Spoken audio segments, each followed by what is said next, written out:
Hi friends, అందరు బాగున్నారండి. ఈరోజు మనము రొయ్యల బిర్యానీ ఎలా తయారు చేసుకోవాలో ఒకసారి చూసేద్దామండి. దానికి కావాల్సిన పదార్థాలు ఇవన్నీ ఒకసారి మీరు చూడండి ఫ్రెండ్స్. బాస్మతి రైస్తో రొయ్యల బిర్యానీ ఎలా తయారు చేసుకోవాలో చూద్దామండి. మిక్సీ జార్లో అల్లము, పచ్చిమిరపకాయలు, తరిగి పెట్టుకున్న టమోటాలు, ఎర్రగడ్డ, తెల్లగడ్డ, కొత్తిమీర, పుదీనా అవన్నీ కూడా మనం వేసేసుకుందామండి.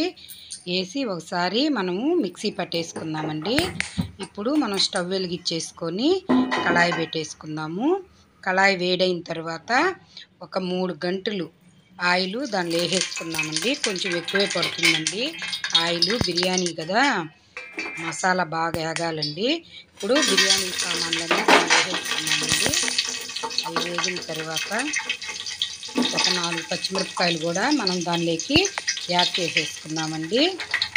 చూడండి ఫ్రెండ్స్, మనం మిక్సీ పట్టి పెట్టుకున్నాం కదా, అల్లము అవన్నీ దాన్ని యాడ్ చేసేసుకొని ఇప్పుడు తగినంత ఉప్పు కూడా మనం వేసేసుకున్నామండి.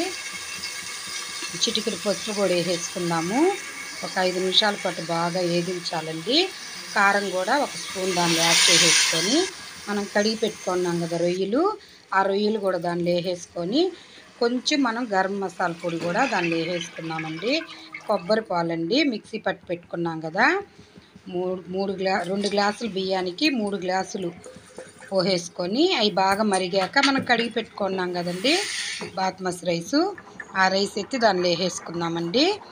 ఒక 10 నిమిషాల పాటు బాగా ఉడికించేసుకొని తర్వాత సిమ్లో పెట్టుకొని ఒక స్పూను ఆయిల్ దానిలోకి మనం యాడ్ చేసుకుందామండి. ఇప్పుడు చూడండి, రొయ్యల బిర్యానీ రెడీ అయిపోయింది ఫ్రెండ్స్. చాలా బాగుంటుందండి. ఈరోజు పొద్దున్నే నేను క్యారేజ్కి రెడీ చేసేసానండి. మా అబ్బాయి అలా చేయమన్నాడనేసి నేను చేశానండి. చాలా బాగుంటుంది. మీరు కూడా ఒకసారి ట్రై చేయండి ఫ్రెండ్స్. రొయ్యల బిర్యానీ బాస్మతి రైస్ అయితే బాగా ఉంటుందండి. మీరు కూడా ఒకసారి ట్రై చేయండి ఫ్రెండ్స్.